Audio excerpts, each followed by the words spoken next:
Esdras au 3e chapitre, le verset 10 et 13.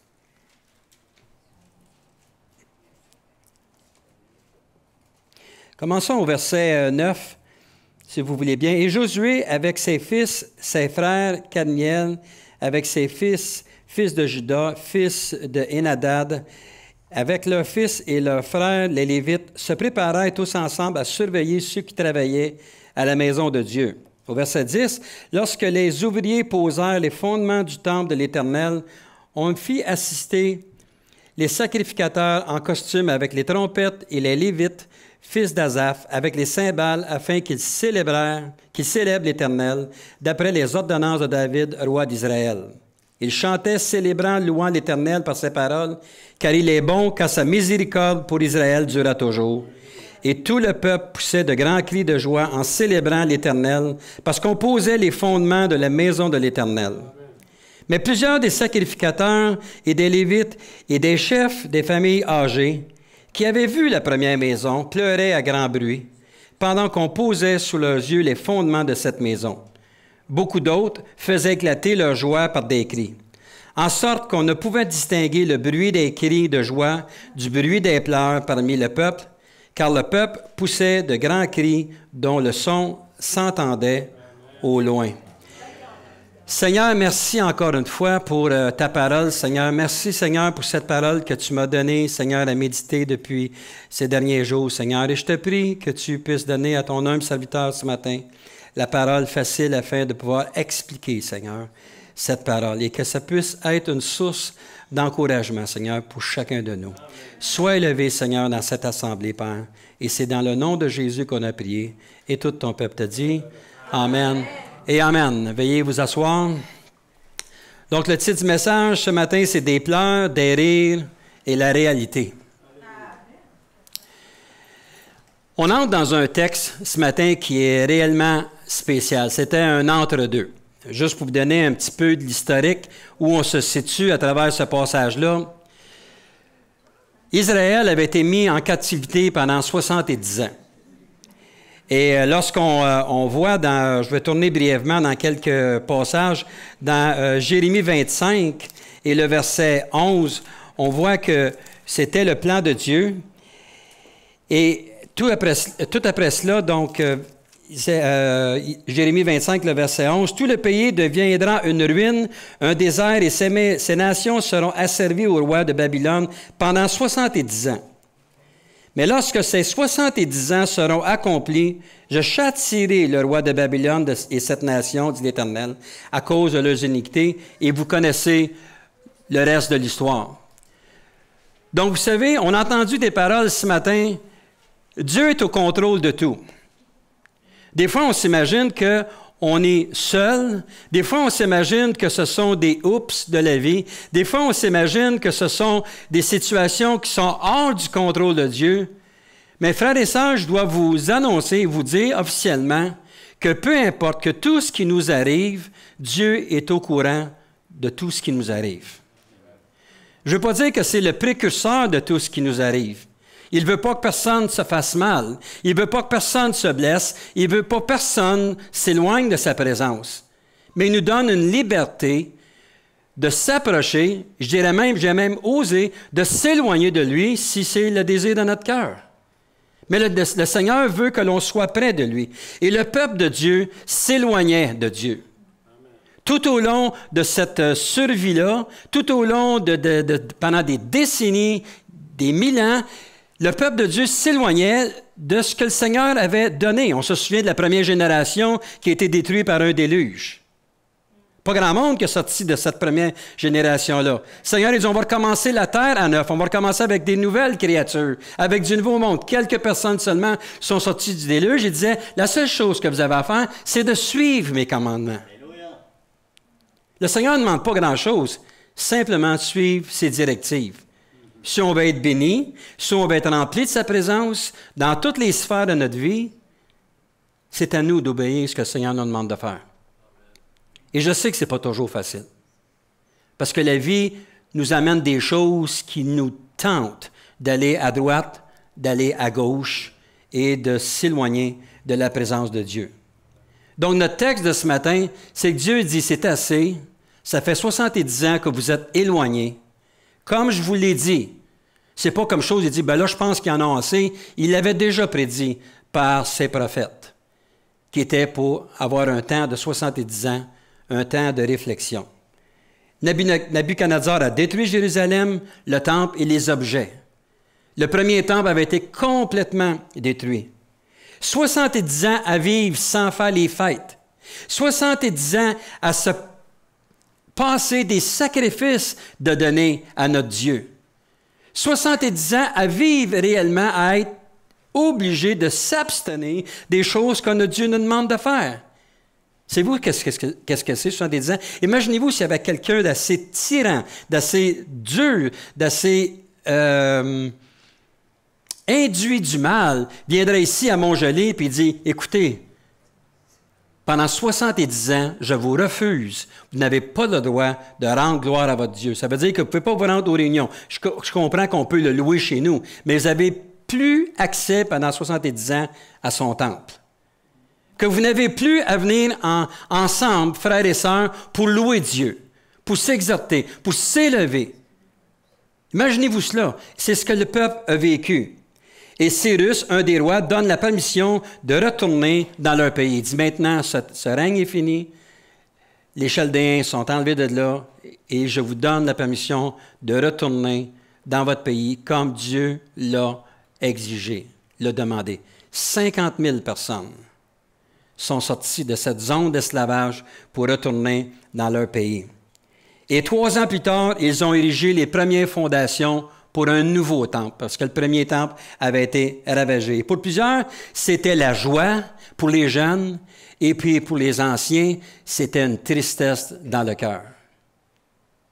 La semaine passée, j'avais mon petit-fils chez moi, et puis j'ai décidé de l'emmener dans pas une exposition, c'était quand même une exposition dans un camping où c'était tout basé sur le rétro, il y avait des vieilles autos, et puis ces choses-là. Puis lorsque je me promenais avec mon épouse, mon petit-fils, qui a 11 ans, j'essayais d'y montrer, je vais dire, quand grand-papa s'est marié, c'est cette auto-là qu'il y avait. Il y avait, pas s'il y en a qui s'appellent de ça, les Datsun 240Z.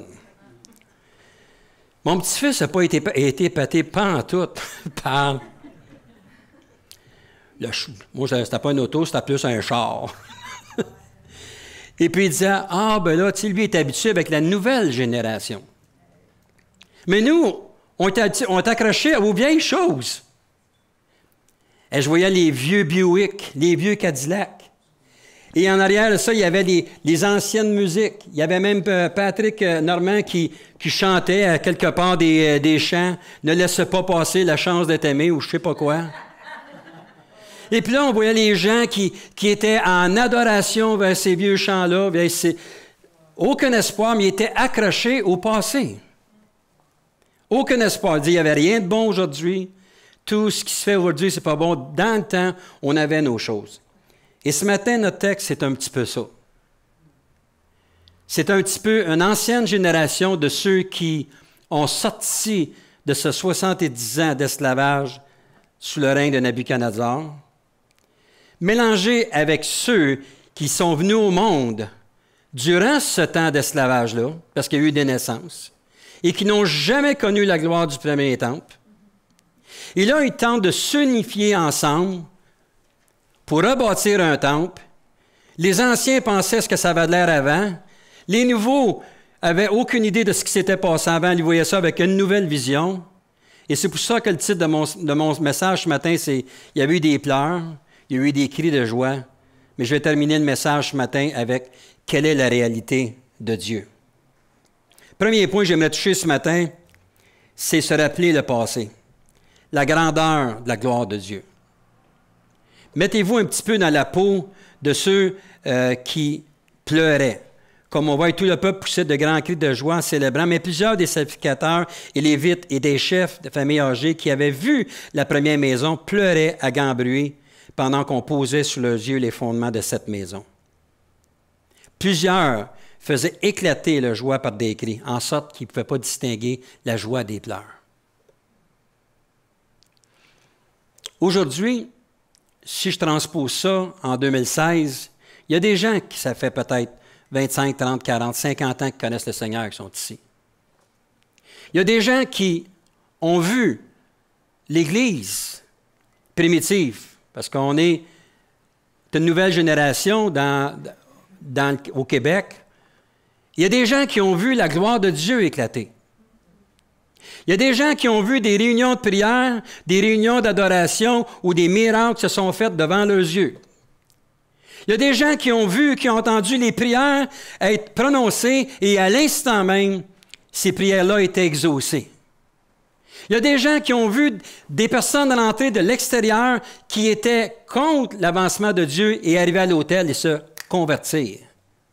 Nous, on est venus au Seigneur vers la toute fin du réveil du Québec, où il y avait des familles qui venaient au complet au Seigneur, où des villes étaient complètement transformées, où des églises partaient de 50 personnes puis montaient à 250, 400, 500, assez qu'ils ne savaient même plus quoi faire avec les gens.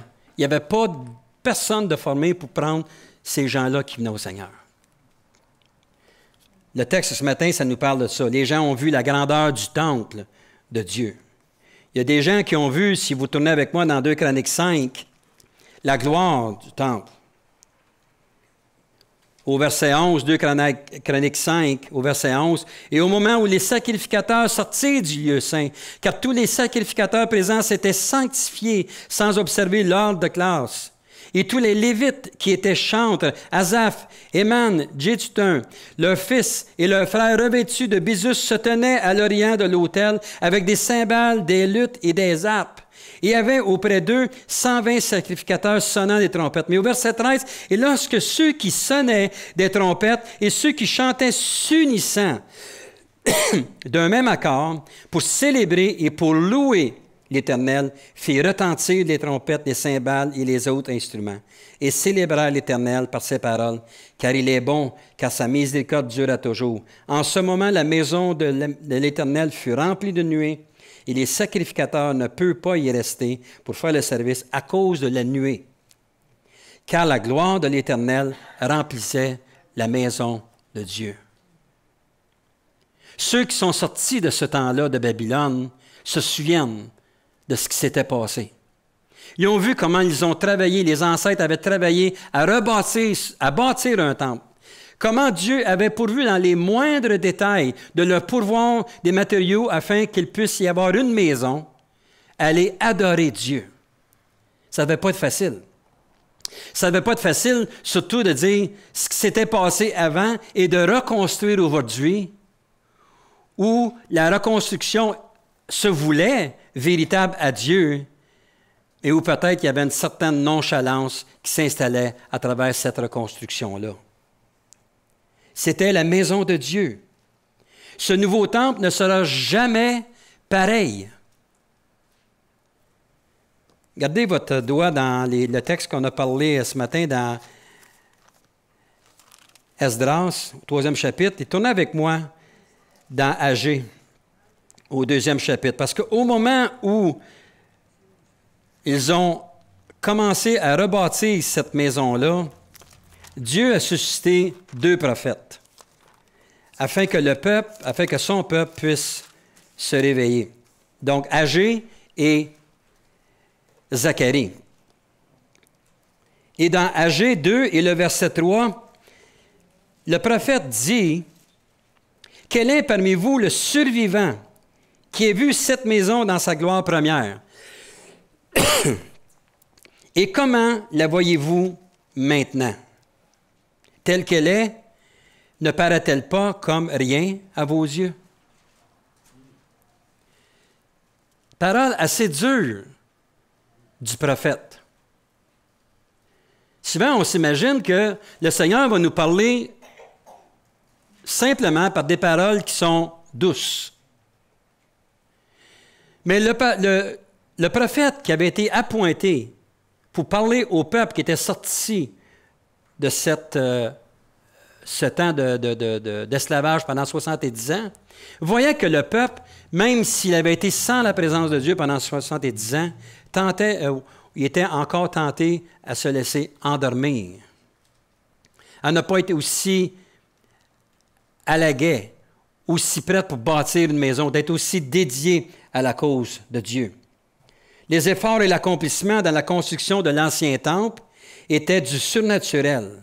Ce n'était pas qu'une structure. Dieu, oui, a donné une maison. Oui, Dieu est venu résider dans une maison. Pourquoi? Parce que nous, en tant qu'humains, ça nous prend quelque chose de concret. Nous qui sommes humains, on a besoin de voir, on a besoin de toucher. Dieu ne veut pas vivre dans une maison. En fait, Dieu ne vit pas dans une maison. Dieu vit dans notre cœur. Nous sommes le temple du Saint-Esprit. Et Dieu réside en nous. Et Dieu veut que l'on puisse continuer à travers les âges, à travers les temps, de regarder continuellement à lui. Malgré les situations, malgré les déboires de la vie, malgré nos manques de conviction, malgré nos faiblesses, malgré le manque de résultats. Satan, c'est un fin renard. La seule chose qu'il veut faire, c'est de mettre des petites gouttes de découragement dans la vie des gens afin de les décourager, de les enlever, de leur faire perdre cette flamme de s'approcher de Dieu. Et c'est ce que le peuple vivait dans ce temps-là.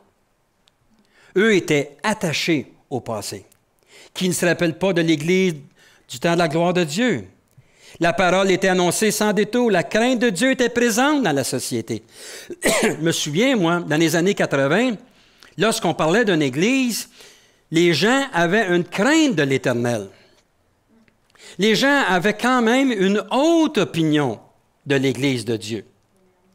Sans nécessairement mettre une dénomination ou une religion quelconque, il y avait une certaine crainte. Mais aujourd'hui, c'est fini ce temps-là. Aujourd'hui, les gens ne veulent plus rien savoir. On respectait les choses. Merci, mon frère.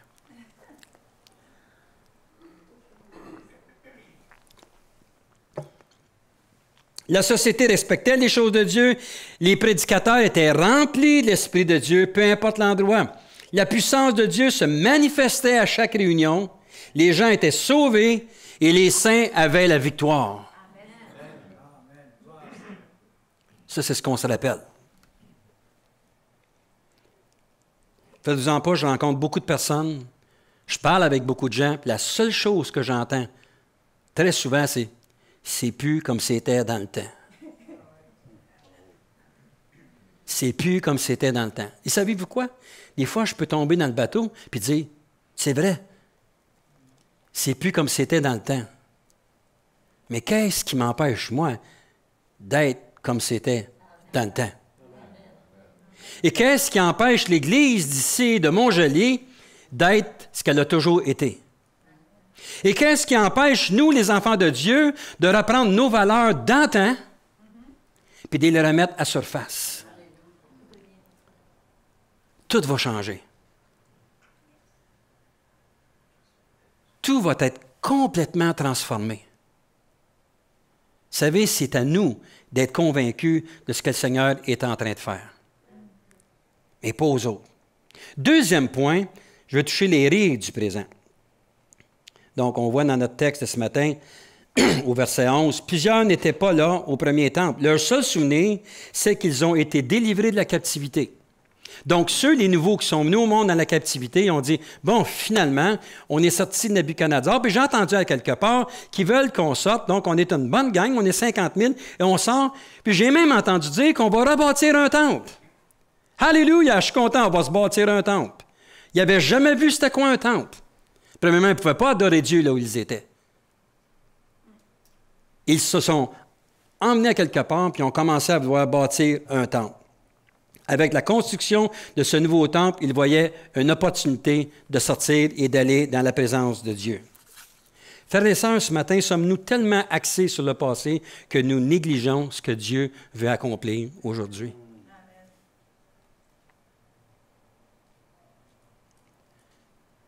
Moi, je travaille avec des hommes de certain âge. Ça fait des années qu'ils ont fait ce métier-là. Puis souvent, ce qu'on entend, J'ai toujours fait ça de même, puis c'est toujours comme ça que je vais le faire.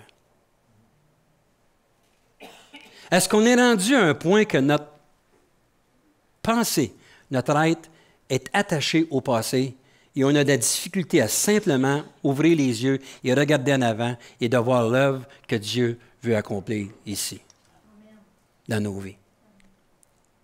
Pensez-vous que même selon la situation dans vos familles que je ne connais pas, ou la situation que vous vivez dans l'Église que je ne connais pas, pensez-vous que Dieu a terminé son œuvre?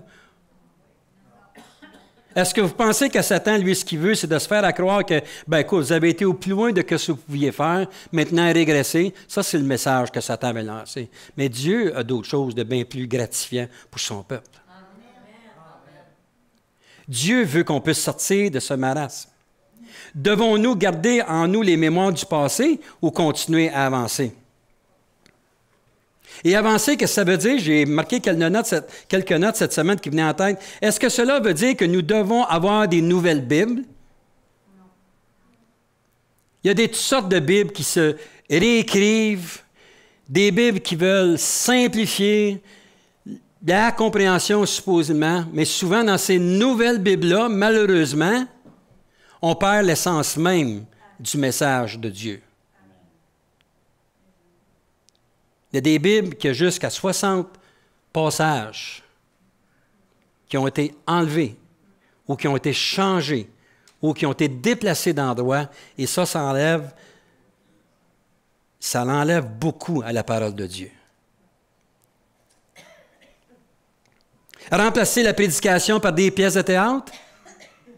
Lorsque j'étais en 1990 à Colombie-Britannique, c'était un nouveau cri. Comment faire pour amener les gens à ce qu'ils allaient à l'église le dimanche matin? Vous savez, c'est pas facile de se lever à l'église. Donc, il dit ce qu'on va faire, c'est qu'on va éliminer la parole de Dieu, la prédication, et on va amener des pièces de théâtre qui vont avoir une consonation chrétienne, mais quelque chose de léger pour plaire. Et savez-vous quoi? J'avais des témoignages de ça. Il dit, maintenant, j'aime aller à l'église le matin. Il dit, c'est très divertissant. C'est ça. Aller à l'église, c'est divertissant. J'aime entendre des chants de louange à l'église parce qu'ils sont très divertissants. Et on a du plaisir. Et tu vois ces gens-là qui sont dans l'église, pas leur parole, les bras à côté comme ça, puis ce qu'ils font, c'est qu'ils enjoy the show. Ils voient un show, une pièce de théâtre, au lieu d'aller dans la parole de Dieu. Donc, le prédicateur ne peut pas se casser la tête sur les messages à passer. Pourquoi? Pour expliquer au peuple ce que la parole veut réellement dire. Réduire nos temps de louange par une musique contemporaine.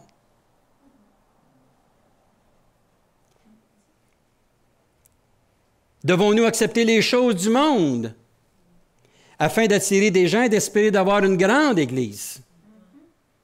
Ça, c'est la chose la plus facile. Il y a des gens, pour eux autres, c'est d'avoir la plus grosse Église. Puis j'ai rien contre les grosses Églises, puis j'ai rien contre les petites Églises. Mais dans ton Église, peu importe le nombre, en pourcentage, combien il y a de disciples? Comment il y a de disciples? Est-ce que le fait, c'est d'avoir des gens qui sont là et puis qui se manifestent, qui veulent rentrer parce que c'est léger? Ou maintenant, si on doit commencer ou continuer, je devrais dire, à continuer à prêcher la parole de Dieu comme elle est? Mais moi, je pense qu'on doit continuer à amener la parole de Dieu et à ne pas diluer le message de la parole de Dieu. Peu importe les résultats. Parce que nos résultats ne sont pas sur cette terre. Nos résultats sont à venir. Ils ne sont pas passés, ils ne sont pas présents, ils sont à venir. Et c'est là qu'on se dirige tous. Donc, dans notre texte de ce matin, ça faisait déjà 15 ans que le peuple de Dieu était sorti de l'esclavage à Babylone. Il avait commencé à mettre quelques fondations, puis il n'y a rien qui se passait. Et comme je disais tantôt, le Seigneur a envoyé des prophètes leur parler. Agé 1, le verset 1 à 5. La seconde année du roi Darius, le premier jour du 6e mois, la parole de l'Éternel fut adressée par Agé, le prophète, à Zorobabel, fils de Shétiel, gouverneur de Juda, et à Josué, fils de Josadak, le souverain sacrificateur, en ces mots. Ainsi parle l'Éternel des armées. Ce peuple dit, le temps n'est pas venu, le temps de rebâtir la maison de l'Éternel. C'est pourquoi la parole de l'Éternel fut adressée à Agé, le prophète, en ces mots. Est-ce le temps pour vous d'habiter vos demeures lambrissées quand cette maison est détruite? Ainsi parle maintenant l'Éternel des armées, considérez attentivement vos voies. Et à 3 reprises, le prophète ici, il dit, considérez attentivement vos voies. Quelle est votre direction? Il se bâtissait un temple, mais il était inachevé. C'est comme si on débute une œuvre et que soudainement on décide de l'enlever ou d'arrêter pour prendre un break, comme on peut dire, un temps de repos, parce qu'il n'y a rien qui se passe, peut-être que le Seigneur veut tout simplement qu'on modère. Non. Le Seigneur, ce qu'il veut, c'est de considérer continuellement nos voies. Et c'est à nous, frères et sœurs, de considérer nos voies continuellement dans la parole de Dieu, par rapport à la parole de Dieu. Dieu touche à son peuple. Dans Agé 1, le verset 12 à 15, on voit ici Zorobabel, fils de Shétiel, Josué, le fils de Josadac, le souverain sacrificateur, et tout le reste du peuple entendirent la voix de l'Éternel. L'important, ce n'est pas d'avoir des messages à toutes les semaines. L'important, c'est à travers ces messages qui nous sont donnés à toutes les semaines, est-ce que nous entendons la voix de l'Éternel? La façon qu'il veut nous parler. Entendirent la voix de l'Éternel, leur Dieu, et les paroles d'Agé, le prophète, selon la mission que lui avait donnée l'Éternel, leur Dieu. Et le peuple fut saisi de crainte devant l'Éternel. Agé envoya l'Éternel, dit au peuple, d'après l'ordre de l'Éternel, « Je suis avec vous, dit l'Éternel. » Premièrement, ce qu'il a fait, c'est l'Éternel réveilla l'esprit de Zorobabel. Réveille-toi, mon Zorobabel. C'est toi qui es à la tête. C'est toi qui es le précurseur, réveille-toi. Il faut absolument que tu te réveilles, que tu te ressources en moi. Et ensuite de ça, il réveilla l'esprit de Josué, le fils de Josadac, et le souverain sacrificateur, et l'esprit de tout le reste du peuple. Donc, il y a des sacrificateurs, il y a des gens qui amènent la louange, il y a des gens qui annoncent la parole de Dieu, et l'Esprit de Dieu a touché qui? A touché les 3 personnes, Zorobabel, il a touché Josué, puis il a touché le peuple de Dieu. 3 ingrédients indispensables si nous voulons voir la gloire de Dieu éclater au milieu de nos assemblées. Ce n'est pas l'histoire d'une femme, ce n'est pas l'histoire d'un homme, ce n'est pas l'histoire d'un enfant, c'est l'histoire d'être touchés, tous, peu importe la tâche que nous avons dans l'Église, d'être touchés par l'Esprit de Dieu, et Dieu va bâtir de grandes choses en nous. Dans Esdras 5 au verset 1 et 2, ça vous donne sensiblement la même chose. Et un petit peu plus loin, dans Zacharie, je vais juste sauter quelques versets. Zacharie 4, ça veut dire le passage suivant à Agé. Vous voyez au verset 5, « L'ange qui me parlait me répondit, « Ne sais-tu pas ce que signifient ces choses? » Je dis, « Non, mon Seigneur. » Alors il reprit et il me dit, « C'est ici la parole de l'Éternel adressée à Zorobabel. » Zorobabel, c'est un homme du peuple. C'est un homme comme moi et vous. Ce n'est ni par la puissance, ni par la force, mais c'est par mon esprit, dit l'Éternel des armées. Arrêtez de vous appuyer sur vos capacités, arrêtez de vous appuyer sur votre force personnelle, sur vos talents, sur vos dons. Il dit, c'est par mon esprit que l'œuvre qui est au milieu de vous va se bâtir. Amen. Donc, ça nous amène tous au même niveau. Ça nous amène tous à être interpellés, à considérer attentivement nos voies, à être changés, à être transformés. Si je peux mettre ça comme ça, ça fait 15 ans que vous êtes sortis de ce temps d'esclavage-là, puis vous êtes au point mort. On pourrait changer ça. Ça fait 25 ans que vous connaissez le Seigneur, puis peut-être que vous êtes au point mort. Tantôt, le frère disait quelque chose d'intéressant. Je disais, merci Seigneur, parce que ça confirme un peu le message que le Seigneur me mettait à cœur. Est-ce qu'on est arrêté? Est-ce qu'on est tenté par être arrêté ou arrêter tout simplement notre désir de vouloir servir le Seigneur, de s'abandonner complètement à lui. Mais c'est ce qui s'était passé avec le peuple. 15 ans. Il dit, ça fait 15 ans que je vous ai sorti de ce marasme-là.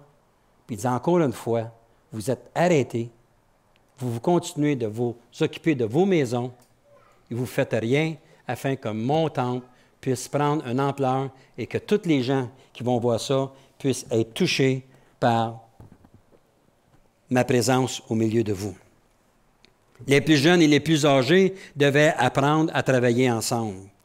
Dieu donne un message d'encouragement qui va relier 2 générations ensemble. Et troisième point que j'aimerais toucher, c'est la gloire de sa promesse,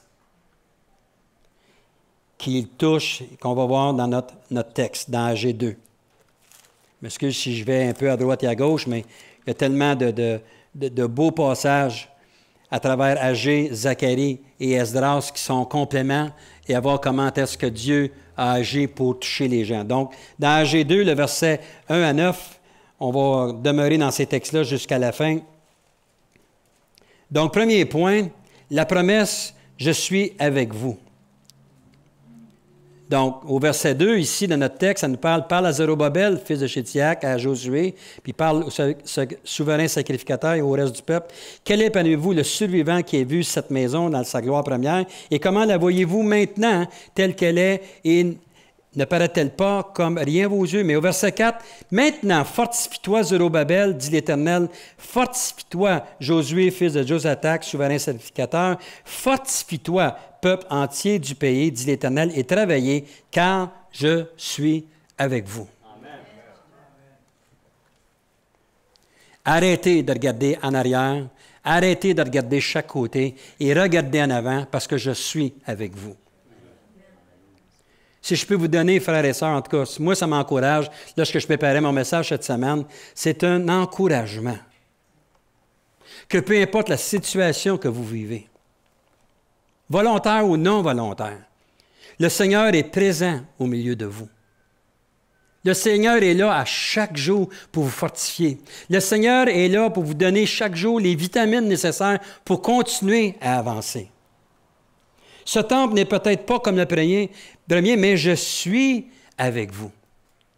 Dans Hébreux 13, le verset 5, « Jamais je ne vous délaisserai, jamais je ne vous abandonnerai. » Est-ce qu'on peut réaliser que lorsque Dieu parle, c'est parce que c'est vrai? Il ne veut pas, il ne nous abandonnera jamais. Il ne nous délaissera jamais. Il ne nous laissera jamais à nous-mêmes. Mais dans certaines situations, c'est nous qui pensons que Dieu nous a délaissés. Et nous nous éloignons de la présence de Dieu. Ou simplement d'aller dans sa présence et dire, « Seigneur, je te demande pardon pour mon éloignement et Seigneur, je te prie que tu puisses ranimer en moi la flamme de ton salut, Seigneur. Je veux vivre, Seigneur. Je veux que mon cœur batte. Oh, je ne veux pas vivre ce que j'ai vécu il y a 20 ans, 30 ans, 40 ans passés. Je veux cette joie qui m'a fait sortir, Seigneur, réaliser, je me souviens comme c'était hier quand j'ai donné mon cœur à Jésus. Ma vie a été changée, transformée. Oh, je ne vous dis pas que j'ai eu des moments noirs. Je suis un menteur de vous dire ça. J'ai eu plusieurs moments tristes dans ma vie. Et lorsque je me suis appuyé sur mon sort, me faisait beaucoup plus de mal que de m'appuyer sur le Seigneur puis de comprendre qu'est-ce que le Seigneur voulait m'enseigner à travers ces situations-là. Donc, la première promesse ce matin, c'est « Je suis avec vous ». La deuxième promesse, au verset 5, « Je reste fidèle à l'alliance que j'ai faite avec vous. » Oh! Quand vous sortez de l'Égypte et mon esprit est au milieu de vous, ne craignez pas. La promesse d'avoir la paix. Ne craignez pas au milieu de vos projets. Ne craignez pas par rapport au choix de votre vie. Ne craignez pas par rapport à demain. Vivez pleinement aujourd'hui. Il faut vivre pleinement aujourd'hui. Il faut être content de la présence du Seigneur. Merci, Seigneur, pour le bon temps qu'on a ce matin. Merci, Seigneur, pour ta présence, Seigneur. Merci, Seigneur, parce que tu me prépares encore, si telle est ta volonté, pour une belle semaine, à travailler peut-être pour toi, à faire toutes sortes de choses. Merci, Seigneur, de réaliser, d'avoir la paix. Ceux qui prennent des notes dans Jean 14, vous vous souvenez comment est-ce que les disciples, on se dit souvent, j'entends des gens dire, « Ah, si on avait été dans le temps de Jésus, on ne serait pas comme ça, nous autres. » Pourtant, vous voyez Thomas, puis vous voyez ces gens-là dans Jean 14, je ne vais pas aller là parce que ça va prendre trop de temps, ça sera une autre prédication. Comment même Jésus, Dieu qui était au milieu d'eux, ne réalisait même pas qu'il était là. Des fois, le Seigneur est tellement dans nos situations qu'on ne réalise même pas qu'il est là, qu'on ne réalise même plus qu'il est dans notre vie. Parce qu'on est arrêté à notre nous, à notre pauvre petit moi. Dans Philippiens 4, ne vous inquiétez de rien, mais en toute chose, faites connaître vos besoins à Dieu par des prières et des supplications et des actions de grâce. 3 choses, par des prières, des supplications et des actions de grâce. Et la paix de Dieu qui surpasse toute intelligence gardera vos cœurs et vos pensées en Jésus-Christ. Comment faire pour avoir la paix de Dieu? « Oh Seigneur, je veux ta paix. Seigneur, si tu savais ce que je vis. » Erreur numéro 1. Tu n'as pas pris ton fardeau et tu ne l'as pas donné à Christ. Tu le gardes, ton fardeau. C'est le fun d'avoir un fardeau. C'est le fun de se sentir pris après quelque chose. Non, la parole nous dit, confesse tes choses. Remercie Seigneur. Donne-lui des actions de grâce. Et soudainement, la paix de Dieu, qui surpasse toute intelligence, gardera vos cœurs et vos pensées en Jésus-Christ. On commence à vivre un temps de paix. Nos cœurs ne sont plus chamboulés par les situations de la vie, mais dans notre esprit s'installe une paix. Une paix que peu importe ce que l'on vit, on sait, comme on a vu tantôt, que Dieu est avec nous et qu'il va nous donner sa paix. 3e point, au verset 6 de notre texte. « Car ainsi parle l'Éternel des armées, encore un peu de temps, et j'ébranlerai les cieux et la terre, la mer et le sec. » On voit que ici, dans le message, le prophète Agé change de direction un peu. Ce qu'il fait, c'est qu'il dit au peuple, au lieu de vous arrêter aux choses présentes, vivez sur les choses à venir.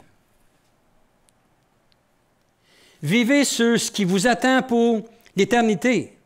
C'est certainement démoralisant des fois de vivre des situations qu'on a à vivre.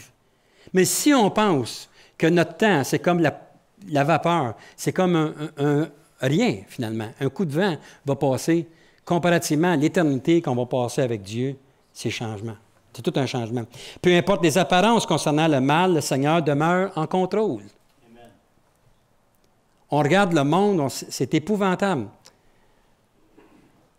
Il y a 2 semaines, j'étais pour mon emploi, j'étais dans un presbytère. Et je rencontrais monsieur le curé là-bas. Et puis, Paul Georges, je l'ai trouvé bien sympathique. C'est quelqu'un qui était sympathique à jaser avec. Puis j'ai posé tout simplement la question. Je dis, qu'est-ce que vous pensez, vous, de ce qui s'est passé en France, le curé de plusieurs 86 ans qui a été assassiné, tu sais.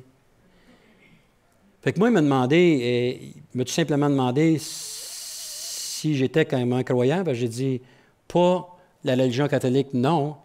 Il m'a répondu quelque chose que j'ai trouvé intéressant. Il dit, peu importe la religion, l'acte qui a été fait, ça ne devrait même pas exister. Ça ne devrait même pas exister. S'attaquer à un homme de cet âge-là. Vous voyez? Le Seigneur, ce qu'il veut, c'est que oui, on passe à travers des choses. On pense que le malin est au contrôle de tout. C'est sûr que lui est arrêté à sa théologie, à sa façon de voir les choses. Puis, tu as beau y parler du Seigneur, puis tu le vois qu'il c'est partout dans cette église-là où ce que tu vas là, mais il ne croit pas directement. Mais nous, on le sait. Nous le savons. Il faut continuellement prêcher les choses qui sont à venir. Savez-vous que lorsque j'étais au Seigneur, ce que j'entendais dire, tiens-toi prête, mon Robert, le Seigneur revient bientôt. Pendant des semaines, des mois, des années, j'entendais juste ça. Le Seigneur revient bientôt. Là, je me disais, eh bien, il va être à veille de revenir, parce que bientôt, ça fait déjà 2 ans qu'ils me le disent, ça doit être à veille d'arriver. Mais je vais vous dire une chose un matin. Tenez-vous prête, parce que le Seigneur va revenir bientôt. Bien plus vite que vous pensez. Et c'est là-dessus qu'il faut continuer à vivre. Une autre vérité, au verset 8 dans notre texte. L'argent est à moi et l'or est à moi, dit l'Éternel des armées. Qu'est-ce que voulait dire le prophète? Le pouvoir appartient à Dieu. Il faut rester dans le domaine de ce qu'on est. Le peuple qui rebâtissait un temple, il disait, oui, mais dans le temps de Salomon, ils ont eu la visite, ils ont eu de l'or, ils ont eu de l'airain, ils ont eu de l'argent, ils ont eu le bois, ils ont tous eu les choses de grande valeur qui leur ont été données. Nous autres, on n'a rien. Mais si le prophète le dit, écoutez, l'argent est à moi et l'or est à moi, dit l'Éternel des armées.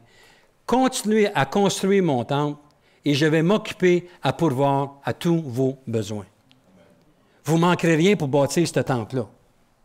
En fait, un temple, puis vous allez bâtir, puis il va être encore une fois détruit. Les gens qui bâtissaient ce temple-là ne se doutaient pas de cela. Mais ce temple-là a été redétruit encore une fois. Ça se souvient dans le temps de Jésus? Bon, ça a été détruit, complètement défait. Donc, le Seigneur connaissait des choses. Les gens devaient se dire que lors de la construction, il y avait tout. Bâtir au milieu de vous, il dit, je veux bâtir ici.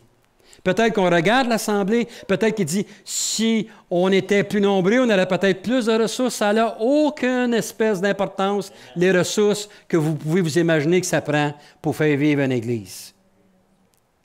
J'admire ce que vous faites ici. J'ai eu à connaître ça dans les années 90, lorsqu'on a implanté des églises en Colombie-Britannique avec rien. Puis j'ai vu comment Dieu a pourvu dans les moindres détails. Tu dis, tu bâtis une église, tu n'as pas de monde, tu n'as pas de lieu, ça te coûte un loyer extrêmement cher là-bas en Colombie-Britannique. Puis jamais, en 28 ans de ministère, Dieu a manqué de pourvoir à sa maison pour qu'on manque quelque chose. Jamais. Mais c'est important que chacun de nous, qu'on puisse vivre pour voir sa gloire habiter au milieu de nous. Possiblement que l'œuvre bâtie au milieu de nous n'est pas aussi riche que d'autres, mais Dieu est présent et donne le nécessaire afin que son œuvre grandisse. Philippiens 4, le verset 19, « Mon Dieu pourvoira à tous vos besoins selon sa richesse avec gloire. » Je ne sais pas si vous avez déjà chanté ce chant-là. Hein? Beau chant. On chantait ça dans le temps on donnait la dîme, les offrandes, et on chantait ça souvent. Mon Dieu pourvoira. Peut-être que le pasteur passait des moments difficiles, peut-être que, je ne sais pas, mais la parole, il faut s'appuyer sur la parole, et je peux vous dire, je peux vous confirmer que Dieu va pourvoir à tous vos besoins selon sa richesse.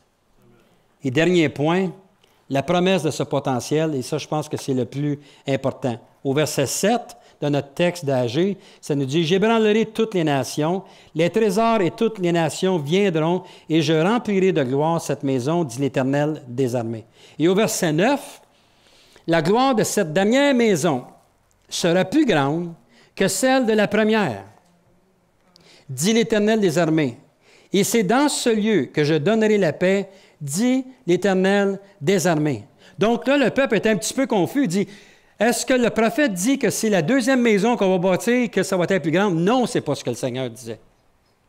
Il dit, il y a une maison qui va être bâtie pour l'éternité, où ma gloire va resplendir, où ma gloire va être présente pour l'éternité. Et le Seigneur, ce qu'il veut, c'est que l'on mette justement nos yeux sur les choses à venir. Premièrement, il faisait référence au retour de Jésus. Je ne sais pas ici, mais dans bien des églises, on ne parle plus du retour de Jésus. C'est comme si ça serait quelque chose qui serait passé date. Oh, on a trop entendu ça toute notre vie, il faut arrêter ça. Mais je vais vous dire une chose, il faut en parler à tous les semaines. Le retour de Jésus. Parce que si je passais l'éternité sur la terre de même, j'ai suivi le Seigneur absolument pour rien. Parce que j'ai connu le Seigneur, je vis avec le Seigneur, je marche le mieux que je peux avec le Seigneur, dans l'espoir d'un jour de voir son Fils Jésus venir nous chercher. Sortir, un peu comme les gens ont sorti de ces 70 années. Le Seigneur va venir chercher son Église. Le temple a été rénové par Hérode et détruit par les Romains 70 ans après Jésus-Christ. Et là, même, il y a des gens là, qui pensent, là, ils disent, là, il faut contribuer à bâtir un autre temple à Jérusalem. Il faut donner de l'argent pour bâtir un autre temple à Jérusalem. Je ne sais pas si vous autres, c'est votre croyance, mais moi, le dernier temple qui va se bâtir, c'est pour l'abomination. L'ennemi va les sasser dans ce temple-là pour se moquer littéralement de Dieu. Puis vous n'avez pas la peine à vous dépouiller pour payer pour un temple là-bas, parce que l'Antichrist est assez puissant qu'il va fournir l'argent aux Juifs pour qu'ils se bâtissent un temple. Mais Dieu veut se manifester à travers son peuple. Il va dire, regardez là, vous avez bâti des temples d'hommes, ils se sont tous détruits, vous êtes en train d'en bâtir un troisième que je vais souffler de ma bouche. Ce n'est pas le temple que le Seigneur veut. Tournez avec moi dans l'Apocalypse 21. On voit dans l'Apocalypse 21 les nouveaux cieux, nouvelle terre. Mais si on s'en va au verset 18, la muraille était construite en jaspe, et la ville était d'or pur, semblable à du verre pur. Les fondements de la muraille de la ville étaient ornés de pierres précieuses, de toute espèce. Le premier fondement était de jaspe, le second de saphir, le troisième de chalcédoine, le quatrième d'émeraude, le cinquième de sardonyx, le sixième de sardoine, le septième de chrysolite, le huitième de béryl, le neuvième de topaze, le dixième de chrysoprase, le onzième d'hyacinthe, le douzième d'améthyste. Les 12 portes étaient 12 perles. Chaque porte était d'une perle. La place de la ville était d'or pur comme du verre transparent. Ça, c'est ce que l'œil, nous, on voit. Mais un petit peu plus loin, je ne vis point ce temple dans la ville, car le Seigneur, Dieu Tout-Puissant, est son temple. Nous, on regarde, oh, on va avoir des rues pavées d'or. Merci, Seigneur. Mais ce n'est pas le but d'avoir des rues pavées d'or. C'est qu'on va vivre dans la présence de Dieu pour l'éternité, que lui est son temple. Et c'est à ça que le Seigneur nous appelle. Et c'est à ça que le Seigneur parlait à ce peuple-là. Il disait, réveillez-vous, considérez vos voies. Arrêtez de vous bâtir des choses terrestres, des choses qui vont plaire. On voit des grands sanctuaires qui sont bâtis. Vous resteriez surpris de voir les millions et les millions de dollars investis dans des sanctuaires qu'on a connus, nous autres, qu'on a visités.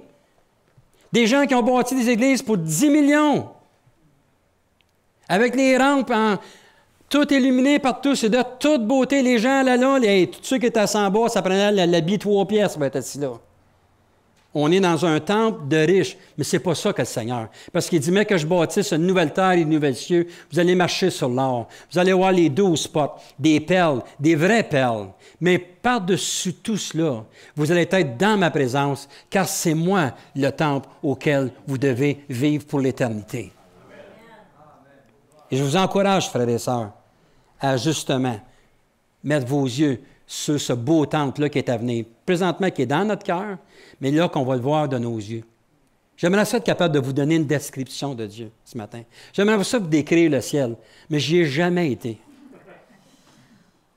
Mais la seule chose que je peux me faire, c'est de m'appuyer sur la parole. Là, ce qu'il nous dit ici, car le Seigneur Dieu Tout-Puissant est son temple ainsi que l'agneau. La ville n'a besoin ni du soleil, ni de la lune pour l'éclairer, car la gloire de Dieu l'éclaire et l'agneau est son flambeau.